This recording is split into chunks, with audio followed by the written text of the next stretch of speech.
안녕하세요. 옴스입니다. 오늘 KT에서 채용 공고가 떴습니다. 대졸 인턴 채용이고요. 채용 전제 인턴입니다. 다른 KT 계열사 소식은 언제 또 뜰 수 있을지 모르니까 좀 관심을 기울이면 좋겠고요. 그래도 우선 KT 지원을 좀 준비하셨던 분들은 서둘러서 좀 항목도 확인하시고 자소서 준비에 나서야 될 것 같습니다. 채용 직군이 많지는 않지만 영업 직군, 그리고 네트워크, 그리고 IT 직군 준비하셨던 분들 준비 잘하셔서 좋은 결과 있으시면 좋겠습니다. 우선 자소서 항목을 좀 보기에 앞서서 KT 사업 보고서를 한번 좀 같이 주요한 부분들 살펴보도록 하겠습니다. 자, 먼저 KT의 사업 보고서 찾아서 좀 들어왔고요. KT 사업 보고서 마찬가지로 연결 기준으로 작성이 되어 있기 때문에 ICT부터 금융사업 영위하는 BC카드, 스카이라이프 모든 사업군이 다 들어와 있습니다. 저는 우선 오늘 여러분들과 ICT 사업을 영위하고 있는 KT의 사업군 위주로 내용을 좀 살펴보도록 할 거고요. 우선 좀 밑으로 내려가서 바로 이 ICT 산업의 특성에 대한 부분을 좀 보도록 하겠습니다. 우선 우리가 너무 통신사로만 너무 알고 있어가지고 인식을 좀 바꿀 필요가 있습니다. KT에서 영위하고 있는 이 ICT 통신산업이라는 것은 이동전화부터 시작해서 초고속 인터넷, IPTV, 전용 회선, 유선전화, 기업 솔루션 등 다양한 서비스 영역을 포괄적으로 포함하고 있다는 점이 특징적인 부분입니다. 이런 관점 없이 자꾸 통신사 요금제만 만들겠다라는 식으로 여러분들이 자소서에다가 우겨 넣다 보면 관점이 굉장히 편협하고 회사의 사업에 대해서 모른다라는 것을 정확하게 보여줄 수 있는 아주 빠른 접근이라고 생각하시면 됩니다. 자, 그래서 업황이 좀 대략적으로 나오고 있는데요. 기존의 이런 유무선 통신 같은 경우에는 지금 통합 그리고 통신과 방송의 융합 등으로 이제 컨버전스 영역으로 산업이 확대되고 있다라고 얘기가 나오고 있습니다. 어떤 자체적인 하나의 채널만으로는 경쟁력이 점점 없어지고 있는 상황이고요. 어떻게 융합을 하느냐, 그리고 고객의 입장에서 이 융복합 서비스가 얼마나 메리트가 있고 편의성 있느냐 자체가 이 통신사들 간의 어떤 경쟁적인 요소로 지금 변모되고 있다라는 점 좀 확인해 두시면 좋을 것 같고요. 요 밑에 이제 산업의 성장성 부문을 좀 보시면 지금 현재 시장 트렌드가 어떻게 이동하고 있는지, ICT 산업군 중에서도 어떤 시장이 주요하게 공략해야 될 시장인지 좀 볼 수 있을 것 같습니다. 뭐 이동 전화 같은 경우에는 좀 정체에 있는 상태고, 시내 전화도 마찬가지고요. 초고속 인터넷도 마찬가지입니다. 유일하게 근소한 성장을 보이고 있는 산업이 IPTV라고 좀 보시면 될 것 같습니다. 자, 우선은 밑에 보시면 경기 변동 특성이 나오고요. 뭐 계절성이나 경기 변동에 둔감한 건 사실이지만 어떤 기업들의 투자 내지는 국민들의 가처분 소득 감소는 ICT 수요 감소로 이어질 수 있다라는 측면 좀 눈여겨볼 필요가 있겠습니다. 특히 금년도 코로나19 사태로 인해서 소비 심리 자체가 극도로 위축되어 있는 상태고, 기업들의 투자 또한 많이 위축되었습니다. 이로 인해서 통신 및 통신 장비 관련된 주식들의 주가들이 최근 약세를 보이고 있는 흐름도 이런 특성에 아마 기인을 하지 않나 생각을 해볼 수 있겠습니다. 하지만 코로나19가 지나고 소비세가 빠른 속도로 회복이 되고 기업들이 투자에 나선다라고 한다면 다시 한번 이 ICT 기업을 중심으로 매출 확대 내지는 5G망의 선제적인 구축을 다시 활발하게 나설 수 있는 상황이 도래할 수 있지 않을까 생각이 듭니다. 그런 시대적 변화에 능동적으로 미리 대응할 필요가 있다라고 생각이 들고요. 밑에 시장의 안정성이라고 하면서 B2B 시장과 B2C 시장에 대한 이야기가 나오고 있습니다. B2C 시장은 정말 이런 개인 유저들 중심으로 펼쳐지는 시장이라고 생각을 하시면 되고요. 그렇기 때문에 마케팅 부서에서 어떤 상품을 설계할 때 개개 고객들의 특성과 사용 방식 자체에 대한 치열한 고민이 굉장히 많이 필요합니다. 데이터를 기반으로 정교한 마케팅에 대한 필요성이 높은 분야라고 좀 할 수가 있을 것 같고요. 자, 지금 두 시장 모두 굉장히 가입자 확보 경쟁이 치열한 시장이라는 얘기가 나와 있습니다. 그래서 사업자 간의 서비스 품질, 가격, 유통, 판매 정책 등 다양한 요소들이 이런 시장 점유율 확보에 유의미한 영향을 미치고 있다라는 얘기고요. 자, 저런 관점에서 각각의 통신사들이 어떻게 변화에 나서고 있는지 좀 볼 필요가 있겠습니다. KT는 품질 개선을 위해서 어떤 노력을 하고 있는지, 가격은, 유통은, 판매 전략은 어떤 노력을 하고 있는지 우리가 기사들을 좀 보면서 KT만의 특징, KT만의 강점을 좀 잘 보시면 지원 동기 쓰실 때 좋지 않을까 생각이 듭니다. 자, 유선전화, 유무선 전화뿐만 아니라 사실 아까 위에서도 봤지만 이동통신과 IPTV의 보급률 또한 시장 정체에 머물고 성장 정체에 머물고 있는 상황입니다. 그렇기 때문에 오히려 이제 앞으로는 프리미엄 서비스 위주의 가입자가 증가, 그러니까 프리미엄 서비스를 위주로 한 판매에 좀 더 주력을 해야 된다라는 관점을 좀 갖추시면 좋을 것 같고요. 그런 측면에서 어떤 다양한 요금제라든지 아니면 프리미엄 컨텐츠라든지 어떤 것들을 좀 추가적으로 제공함으로써 APR료를 높여나갈 수 있을 건지에 대한 여러분들의 고민, 조금 지원 동기나 입사 포부에 제시해 볼 수 있지 않을까 생각을 합니다. 현재 굉장히 정체에 머물고 있는 상황이기 때문에 이를 돌파할 수 있는 어떤 신사업, 어떤 새로운 시도에 굉장히 목마른 상황이라고 생각을 하시면 좋을 것 같습니다. 자, KT가 가지고 있는 강점 분야를 좀 봤을 때 초고속 인터넷 분야에서 좀 강점을 갖고 있습니다. 인터넷 보급률, 초고속 인터넷 점유율이 40%에 육박하고 있고요. 그래서 이제 IPTV 부분에 있어서도 45.8%라는 굉장히 높은 점유율을 보이고 있는 상황입니다. IPTV 시장 내에서의 이런 경쟁 우위 자체가 앞으로 향후 이런 미디어, 통신 중심의 시장에서 우위를 점하는데 어떤 요인, 어떤 주요한 영향을 미칠 수 있는지에 대해서 여러분들이 좀 기사들 좀 찾아보시면서 한 번 더 생각해 보시면 강점을 좀 잘 드러내 볼 수 있지 않을까 생각이 들기도 합니다. 자, 여기서 경쟁력에 대한 얘기가 나오고 있는데 자기네가 얼만큼 빠르게 뭘 잘했다라는 얘기 줄줄이 나와 있습니다. 이런 거 그대로 갖다 쓰는 것만으로는 크게 의미가 없을 수 있습니다. 그러니까 여러분들이 만약에 어떤 이 기술적인 부분을 좀 가져다 쓸 거라고 한다면 어떤 기술의 도입이 어떤 측면에서 의미가 있는지를 여러분들이 해석해서 쓰는 게 중요한 거지, 최초로 뭘 했다더라 무슨 말인지도 모르면서 그대로 갖다 쓰면 어차피 옆에 있는 친구, 옆에 있는 지원자가 똑같이 그거 붙여다가 쓰고 있을 거거든요. 특히 대표적으로 맨날 쓰는 게 이겁니다. 평창 올림픽에 최초로 5G 올림픽을 구현했다. 대단하다. 이거 정말 이 질리도록 봤습니다. 이거 갖다 쓰면 뭐합니까? 이거의 의미와 여러분들이 이걸 좋게 보는 어떤 주관적인 견해나 해석이 중요한 건데, 그냥 팩트만 그대로 갖다 쓸 거면 안 쓰는 게 낫다라는 얘기고요. 아까 위에서도 얘기했지만 시장이 포화 상태 그리고 경쟁이 격화되고 있을수록 제품 차별화, 가격 차별화, 유통 차별화, 판매 방식 차별화 자체가 어떤 경쟁 우위를 점하는 데 있어서 중요한 요소가 되고 있다라고 얘기가 나왔었습니다. 자, 그런 관점에서 KT가 선보이고 있는 어떤 요금제 아니면 어떤 이 판매 정책 아니면 기타 어떤 컨텐츠에 대한 특징들을 중심으로 이런 부분들이 앞으로 KT가 가입자들을 더욱 많이 유치하고 가입자들에게 프리미엄 서비스를 제공한다는 관점에서 어떤 장점이 있을지 여러분들이 조금씩 디테일하게 보시면서 생각을 풀어보시면 지원 동기 써볼 수 있지 않을까 싶네요. 자, 밑으로 내려보시면 신규 사업 내용 및 전망에 대한 얘기가 나옵니다. 평창 올림픽 얘기 또 나오네요. 지겹다니까요. 이거 쓰시면. 자, 안 쓰는 게 좋고요. 자, 5G 선도 위상 공고히 했다고 나오는데 뭘 공고히 한 건지 사실 내용 없어요. 이런 거 그대로 갖다 쓰면 아무 의미 없습니다. 자, 오히려 뒷부분에 나오는 대용량, 초저지연 등 5G 네트워크 특성과 네트워크 슬라이싱, 엣지 클라우드 등의 차별적 기능을 통해서 LTE가 수용하지 못했던 산업적 니즈를 수용할 수 있는 토대를 갖췄다라는 것 자체가 중요합니다. 이게 무슨 의미일까요? B2B를 중심으로 한 시장 확대에 있어서 필요한 어떤 기술력을 갖췄다라는 내용일 수 있는 거고요. 그런 관점에서 저런 내용을 좀 잘 봐둘 필요가 있습니다. 자, 그리고 5G 네트워크 커버리지를 어떻게 확대해 가고 있는지에 대한 내용이 나오고 있는데, 사실 통신 3사 모두 5G 네트워크 확대에 있어서는 미적되는 모습이라는 내용의 기사들이 많이 등장을 하고 있습니다.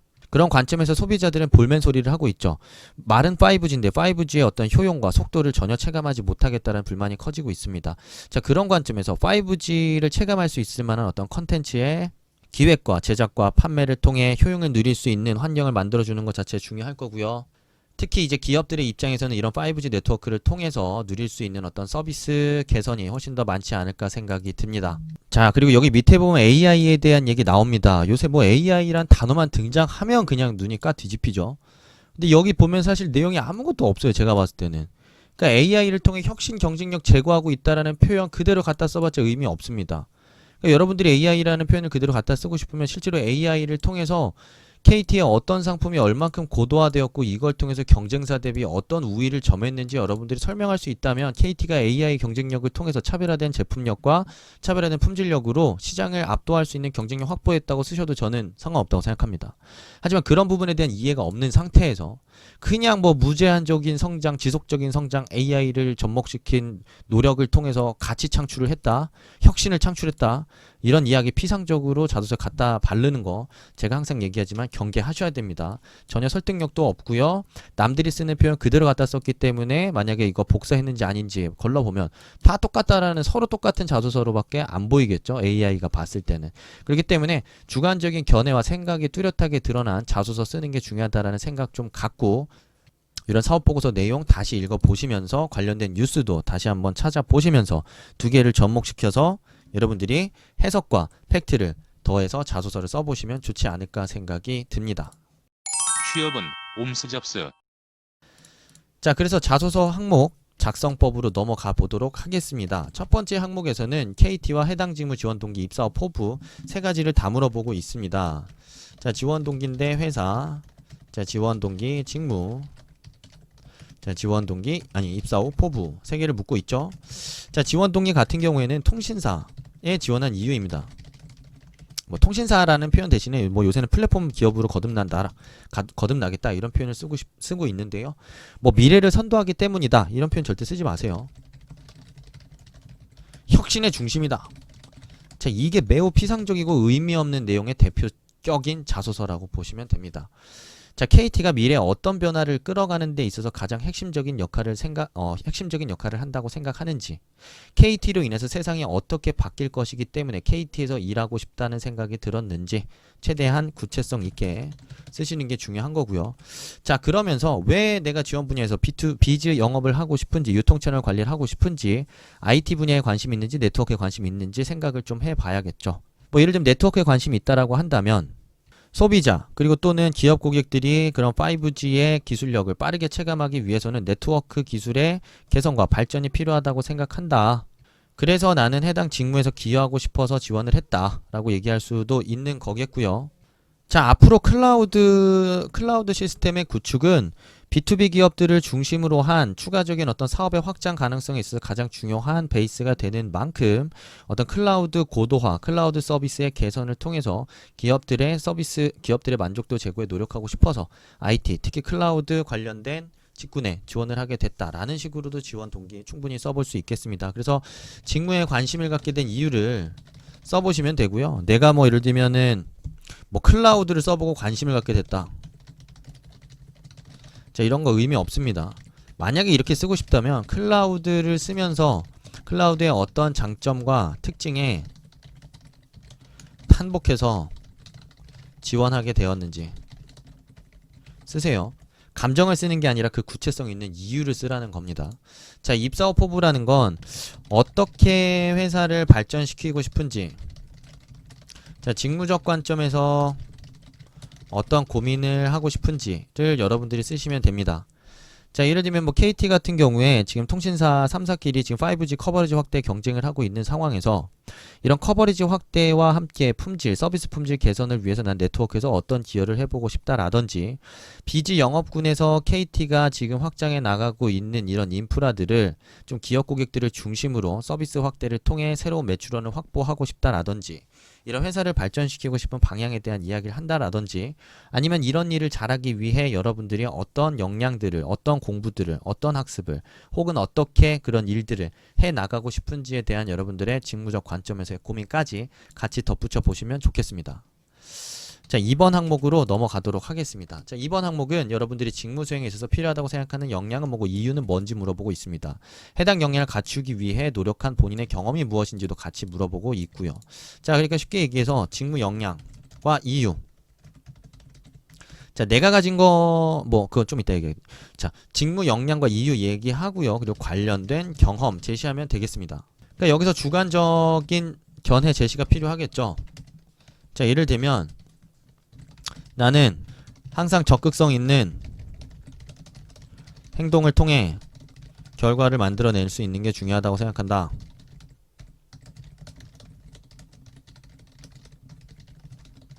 이유는 뭐다?